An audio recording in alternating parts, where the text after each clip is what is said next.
நற்செய்தி வாசகம். யோவான் எழுதிய நற்செய்தி 5ஆம் அதிகாரம். ஆண்டவரின் உயிருள்ள வார்த்தைகள் 1-3 மற்றும் 5-16 முடிய. யூதர்களின் திருவிழா ஒன்று வந்தது. இயேசுவும் எருசலேமுக்கு சென்றார். எருசலேமில் ஆட்டு வாயிலுக்கு அருகில் 5 மண்டபங்கள் கொண்ட குளம் ஒன்று உண்டு. எபிரேய மொழியில் பெத்சதா என்பது அதன் பெயர். இம்மண்டபங்களில் உடல்நலமற்றோர், பார்வையற்றோர், கால் ஊனமுற்றோர், முடக்குவாதமுற்றோர் ஆகியோர் சிரளாய் படுத்து கிடப்பர். இவர்கள் குளத்து நீர் கலங்குவதற்காக காத்திருப்பார்கள். 38 ஆண்டுகளாய் உடல்நலமற்றிருந்த ஒருவரும் அங்கு இருந்தார். இயேசு அவரை கண்டு நெடுங்காலமாக அவர் அந்நிலையில் இருந்துள்ளதை அறிந்து, நலம் பெற விரும்புகிறீரா என்று அவரிடம் கேட்டார். ஐயா, தண்ணீர் கலங்கும்போது என்னை குளத்தில் இறக்கிவிட ஆள் இல்லை. நான் போவதற்கு முன் வேறு ஒருவர் இறங்கி விடுகிறார் என்று உடல்நலமற்றோர் அவரிடம் கூறினார்.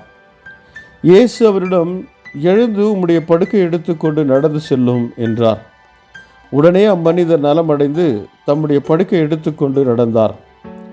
அன்று ஓய்வு நாள். யூதர்கள் குணமடைந்தவரிடம், ஓய்வு நாளாக இன்று படுக்கை எடுத்துக்கொண்டு செல்வது சட்டத்திற்கு எதிரான செயல் என்றார்கள். அவர் மறுமொழியாக, என்னை நலமாக்கியவரே உம்முடைய படுக்கை எடுத்துக்கொண்டு நடந்து செல்லும் என்று என்னிடம் கூறினார் என்றார்.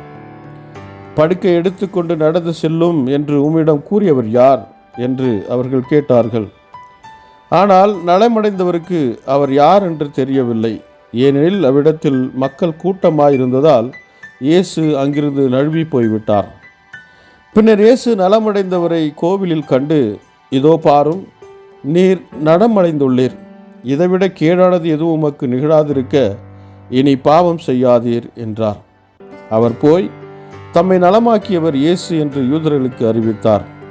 ஓய்வு நாளில் இயேசு இதை செய்ததால் யூதர்கள் அவரை துன்புறுத்தினார்கள். வாழ்வு தரும் கிறிஸ்துவின் நற்செய்தி. கிறிஸ்துவே உமக்கு புகழ்.